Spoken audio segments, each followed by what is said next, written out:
Side sir 3 capital side ఉంటారా, Amaravati side ఉంటారా? నేనేమంటే యాక్చువల్గా 26 క్యాపిటల్స్ ఉండాలంటున్నాను నేను. We should have 26 Capitals. Okay. Each district should be A capital.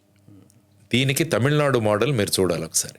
తమిళనాడులో వెళ్ళి చూడండి, ప్రతి జిల్లాకు ఏదో ఒక విశిష్టమైన పరిశ్రమ ఉంటుంది అక్కడ. సేలంకు వెళ్ళండి, స్టీల్. కోయంబత్తూరుకి వెళ్ళండి, మెషినరీ, తర్వాత ఈ ఆటోమొబైల్స్, మోటార్స్, ఇవన్నీ ఉంటాయి. క్యాపిటల్ అని నేమ్ ఇవ్వడం ఏమన్నా సమస్య అవుతుందంటారు ఇక్కడ?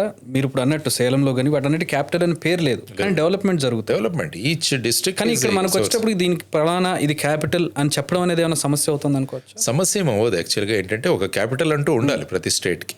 తర్వాత ఏంటంటే అమరావతి అన్నది మన ఆంధ్రప్రదేశ్ రాష్ట్రం షేప్ విచిత్రంగా ఉంటుంది, పొడుగ్గా ఉంటుంది. కాబట్టి మధ్యలో ఉండాలి క్యాపిటల్.